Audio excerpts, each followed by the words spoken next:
The smell hit Thomas Brennan before the heat did: salt water, rotting vegetation, and something sweet that he learned later was jungle flowers dying in the humidity. 3 weeks ago, he had been killing panthers in the hedgerows of Germany, where the air smelled of apple orchards and burning diesel. Now mosquitoes crawled across his periscope glass, and sweat pooled in places he didn't know could sweat. His Sherman Firefly, nicknamed Witch Doctor by the previous commander who hadn't survived Normandy, sat hull down behind a sand dune on a nameless island off the coast of Kyushu.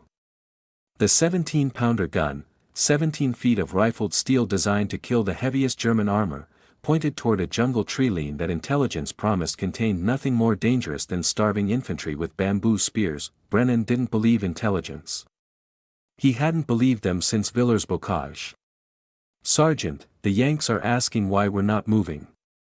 That was Pip, his loader, a 19-year-old replacement from Manchester who had joined the crew somewhere in Belgium and still flinched at sudden noises. The boys sat surrounded by 17-pounder rounds, each one capable of punching through 140 millimeters of armor at 500 meters. "Tell the Yanks we're waiting for the infantry screen to report." "They say there's no infantry screen. Just us and them." Brennan closed his eyes. For Fireflies and 12 American Shermans, pushing inland without infantry support because someone with stars on his collar had decided the Japanese didn't have real armor. The Americans had been fighting Type 95 Hago light tanks for 3 years, 7-ton death traps with armor so thin that .50 caliber machine guns could pierce it.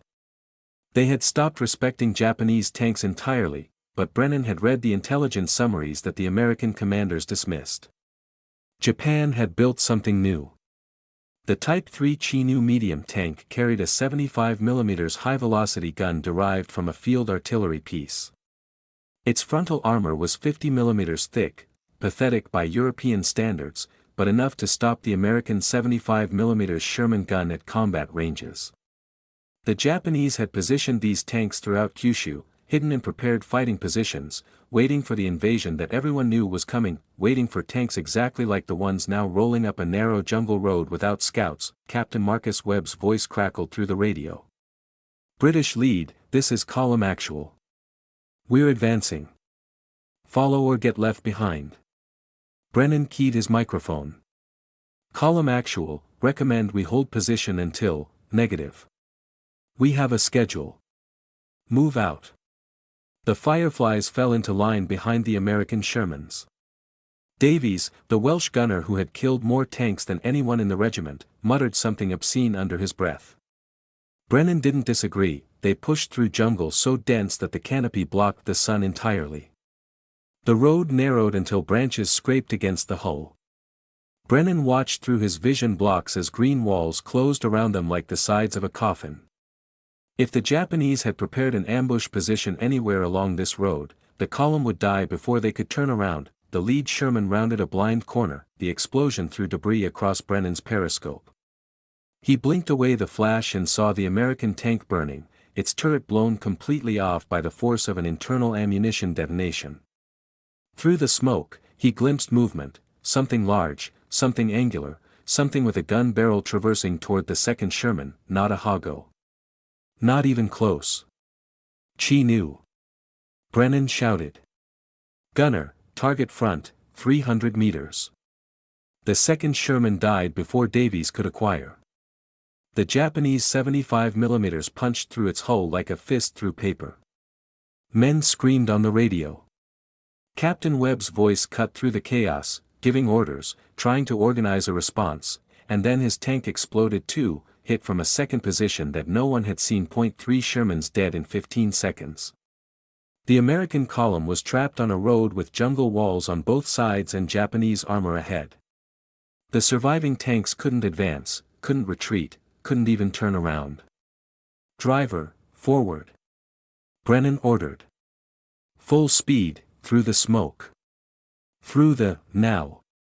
Witch Doctor lurched forward, engine screaming, tracks churning through mud and debris. They passed the burning wrecks close enough to feel the heat through the armor. Brennan caught a glimpse of bodies, American tankers who had been caught outside their vehicles, cut down by machine gun fire. Then they were through the smoke, and Brennan saw the Chinook clearly for the first time. It sat in a prepared fighting position, hull down behind an earthen berm, only its turret exposed. The Japanese commander was already traversing toward this new threat. He saw a Sherman. He saw easy prey that he didn't notice that the gun barrel was wrong. The Chinoo's 75mm could penetrate 90mm of armor at 500 meters. More than enough to kill any Sherman built. But the Firefly's 17-pounder could penetrate 140mm at the same range. At 300 meters, against 50mm of Japanese armor, the mathematics weren't even close. Brennan's finger found the trigger. Firing. The world turned to thunder and light. The 17-pounder round crossed 300 meters in less than a heartbeat, struck the Chinoo's turret face dead center, and continued straight through without slowing down. The Japanese tank died instantly, no fire, no explosion, just sudden and complete destruction. Brennan stared at the smoking hole in the enemy armor. In Europe, killing a Panther had required flanking maneuvers, ambushes, and luck. This was something else entirely. Behind him, more Chinoo tanks were waking up, and his ammunition was finite. The Chinoo sat dead in its fighting position, a single perfect hole punched through armor that Japanese engineers had promised would stop anything the Americans could throw at it. Smoke curled from the wound like incense from a temple. Inside, 4 men had died without understanding what killed them. Sergeant Thomas Brennan stood in his turret hatch, rain beginning to fall on his face, and tried to feel something other than cold satisfaction. In Europe, he might have offered a prayer for enemy tankers. Professional soldiers doing their jobs. Men with families waiting at home. Here, staring at the wreckage of Captain Webb's Sherman still burning 30 meters away, he found that mercy had grown expensive. 4 more Chinoo confirmed destroyed. Davies climbed out of the gunner's position, his face gray with powder smoke. The other Fireflies got 2 each. The Yanks didn't scratch paint. That was the terrible mathematics of this war. The American 75mm Sherman gun could penetrate 60mm of armor at 500 meters, insufficient against the Chinoo's frontal protection unless they closed to suicidal range. The 17-pounder could kill at any distance the gunner could see.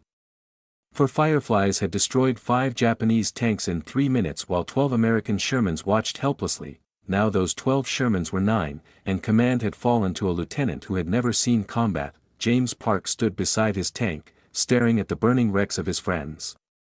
He was 23 years old, fresh from Fort Knox, and his hands wouldn't stop shaking. "We need to pull back. Call for naval support. Let the battleships flatten everything between here and the beach. The Japanese have the beach zeroed with artillery," Brennan said. "The moment those ships start firing, they'll know exactly where we are. We'll die on that sand before the first shell lands." "Then what do you suggest, Sergeant?" Brennan pulled a folded map from his jacket, captured from a dead Japanese officer whose body still lay beside the road. The paper was stained with blood, but the markings were clear. Their main tank reserve. 18 Chinoo tanks in a valley 3 kilometers inland. If those tanks counterattack while we're retreating, none of us see home. 18 tanks. Park's laugh carried an edge of hysteria. "We have 4 Fireflies and 9 Shermans, and 3 of those Shermans are already reporting mechanical problems. 18 tanks that don't know we're coming. 18 tanks whose crews have never seen a 17-pounder. They think they killed us at that ambush, Lieutenant. They're probably celebrating right now." Pip had emerged from the loader's hatch, his face pale. The boy hadn't spoken since the first Chinoo opened fire. His hands still moved automatically, checking ammunition, cleaning the breech, but his eyes were somewhere else entirely. Somewhere that screamed. "They have the numbers," Pip said quietly. "They have prepared positions. They know the terrain." Davies lit a cigarette with shaking fingers. The Welshman had killed more armor than anyone in the regiment, and he did the arithmetic differently. 18 one-shot kills. That's 4.5 tanks each. "I'll take your half, Pip." The rain was falling harder now. Thunder rolled across the distant hills, American naval guns bombarding targets somewhere to the north. their shells screaming overhead like freight trains.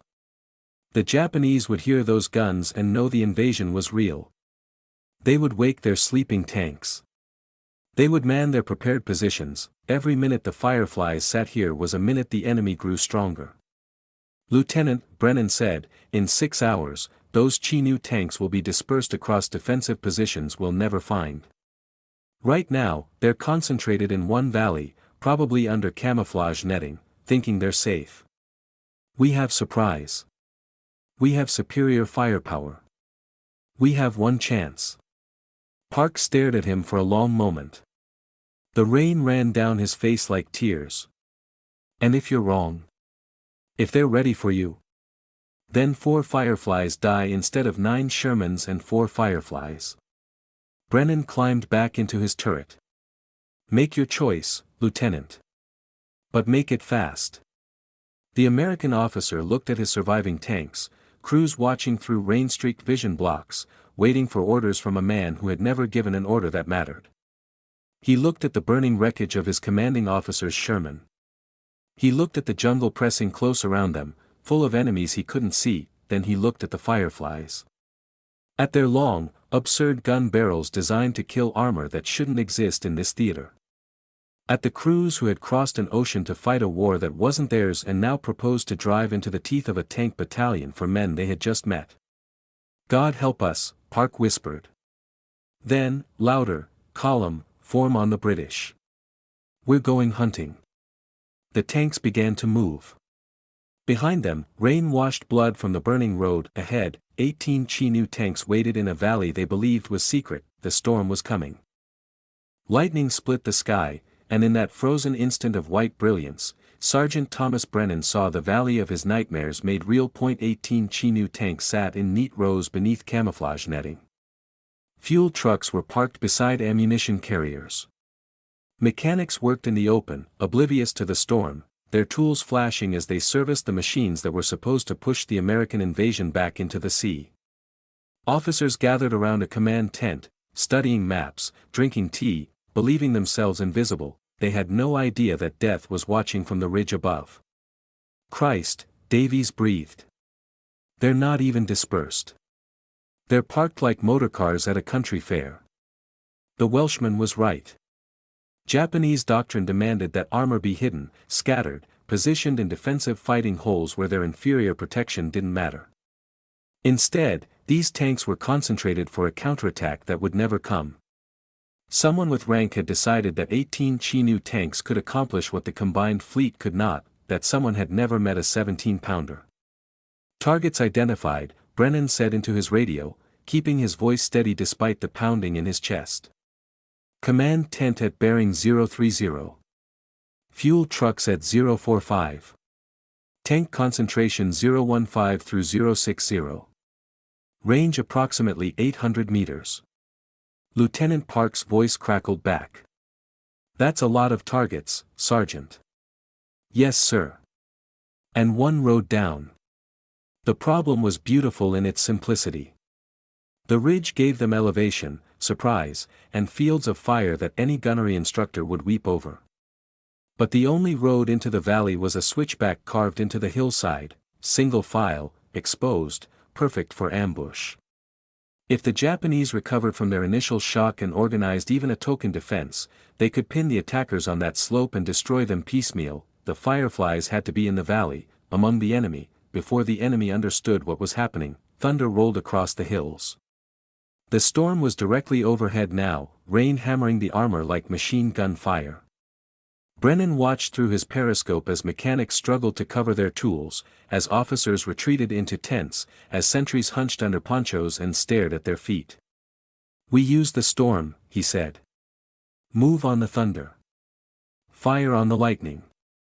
The descent began, witch doctor crept down the switchback at walking pace, engine noise masked by the howling wind. Behind them came the other Fireflies, then the American Shermans, each tank maintaining distance, each crew holding their breath. The jungle pressed close. Branches scraped against gun barrels. One wrong turn, one thrown track, and the entire column would be trapped on a muddy slope while Japanese gunners found their range. Brennan counted meters. 800 became 600. 600 became 400. At 300 meters, even a panicked gunner couldn't miss. At 200, the Chinoo's armor might as well be papered. A Japanese mechanic looked up from his work that he saw something moving on the road above. Something large. Something that shouldn't exist. His mouth opened to shout a warning that would have saved 18 tanks and changed the battle entirely. Davies fired. The 17-pounder round crossed 200 meters in less than a heartbeat and struck the nearest Chinoo in the engine compartment. The tank erupted in flames that illuminated the entire valley in hellish orange light. For one frozen moment, every Japanese soldier stared at the burning wreck, trying to understand what had happened. Then the fireflies spread across the valley floor, and understanding became irrelevant. Brennan traversed left, acquired a target, fired. Traversed right, acquired, fired. The 17-pounder's reload time was 6 seconds, an eternity in tank combat, a heartbeat in this slaughter. Pip worked like a machine, slamming shells into the breach with mechanical precision, his fear transformed into something cold and efficient. Davies didn't miss. Davies never missed. Japanese crews sprinted toward their tanks. Some made it. Most didn't. Machine gun fire raked the valley floor, cutting down men who had expected to die gloriously in battle and instead died confused in the mud. An officer ran toward a command vehicle, maps clutched to his chest, and disappeared in a spray of red. 3 Chinoo tanks managed to start their engines. Their turrets traversed, seeking targets, finding only smoke and rain and the muzzle flashes of guns they couldn't kill. Davies destroyed 2 in 4 seconds, the third fired at Pip's tank and missed. Pip's return shot punched through its turret ring and ignited the ammunition storage. The Chinoo's turret lifted 6 feet into the air before crashing back down. Then Brennan's tank rounded a fuel truck and came face to face with a Chinoo at 30 meters. The Japanese gunner was faster. His finger found the trigger first. The 75mm gun roared, the shell bounced off the Firefly's hull. Brennan saw the Japanese commander's face through his vision block. The man had probably trained for years, believed in his tank, trusted his gun. Now he understood that everything he knew was wrong. "I'm sorry," Brennan whispered. The 17-pounder spoke. When the thunder stopped, 18 Japanese tanks burned in the rain. The valley smelled of diesel and copper and something that might have been cooking meat. Brennan sat in his hatch, listening to secondary explosions as ammunition cooked off inside dead hulls, and tried to remember why this was supposed to feel like victory. His radio crackled. Lieutenant Park's voice, urgent, British lead, we've intercepted Japanese transmissions. Relief column inbound. Infantry and armor. They know we're here. The road home had just gotten longer. The fuel gauge needle touched empty, and Sergeant Thomas Brennan understood that mathematics had finally caught up with them. 8 tanks had survived the valley, 3 Fireflies and 5 American Shermans. They had pushed through darkness along jungle trails meant for ox carts, engines straining, tracks throwing mud, every meter consuming fuel they couldn't replace. Now, 2 kilometers from the beach and safety, the machines were dying one by one. The first Sherman coughed and rolled to a stop. Then another. Then Davies' Firefly, the gun that had killed more Japanese armor than any other in the Pacific, falling silent with 17 rounds still in the rack. Witch doctor reporting fuel critical, Brennan said into his radio. We've got maybe 500 meters left. Lieutenant Park's voice came back thin with exhaustion. Same here. We're not making that beach. They formed a perimeter in a clearing where the jungle opened briefly, a farmer's field, probably, before the war turned everything to wilderness. The dead tanks faced outward like circled wagons, their crews climbing out to man machine guns and wait for dawn. The running tanks, 2 Fireflies and 2 Shermans, positioned themselves at the cardinal points, ready for an attack that everyone knew was coming. Brennan found Pip sitting on Witch Doctor's engine deck, staring at nothing. The boy's hands had finally stopped shaking. That wasn't necessarily good. You did well in the valley, Brennan said. I loaded shells. Pip's voice was flat. That's all. I loaded shells while we killed men who couldn't hurt us. They could have hurt us. They would have hurt thousands of others if we hadn't stopped them. Does that make it better? Brennan sat down beside his loader. The jungle was alive with sounds, insects, birds, the distant rumble of artillery. Somewhere out there, Japanese soldiers were moving toward them. Men who had families. Men who believed they were defending their homeland from foreign invaders. Men who would die at dawn because they had the misfortune of facing guns designed for a different war. No, he said finally. It doesn't make it better. It just makes it necessary. Dawn came gray and wet, and with it came the last Chinu tanks. There were 7 of them, survivors from scattered positions, consolidated overnight for a counterattack that their commanders knew was probably suicide. Their commander was a captain named Tanaka, according to intercepted radio traffic. He had seen the burning wrecks in the valley. He knew what he was facing, that he came anyway. The first shot came from Davy's dead tank. The Welshman had stayed with his gun despite having no power traverse, aiming by hand, firing at a Chinu that emerged from the tree line at 400 meters. The shell struck home. The Chinu burned, then the Japanese were everywhere. Brennan's Firefly killed 2 tanks in the first 30 seconds. The American Shermans fired desperately at close range, their 75mm guns finally finding the side armor that they could penetrate. A Chinu round struck Witch Doctor's turret and bounced away, leaving a bright scar on the paint. Brennan felt the impact through his entire body, felt his teeth rattle, felt something warm running down his face that might have been blood or might have been sweat. Loading last round. Pip shouted, the words hit Brennan like a physical blow. 1 shell left. 2 Chinu tanks still moving. The nearest was 500 meters away, traversing toward an American Sherman whose crew was already dead, whose tank still rolled forward on momentum alone. That he made his choice. The 17-pounder fired, the Chinu died, the last Japanese tank, Tanaka's tank, it had to be, turned toward Witch Doctor. Brennan saw the gun barrel align. He saw the muzzle flash. He had time to think that this was how it ended, 2,000 miles from home, in a field that would become jungle again within a year. An American Sherman rammed the Chinu from the side. The impact drove both tanks off course, shells flying wild, armor grinding against armor. Brennan watched as the American driver, a sergeant whose name he had never learned, climbed out of his hatch and jumped onto the Japanese tank with a pistol in his hand.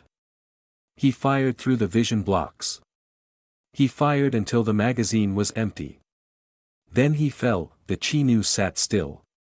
Smoke rose from its hatches. Silence. The rescue boats found them at noon. Navy corpsmen carried wounded men across the sand while officers demanded reports that no one was ready to give.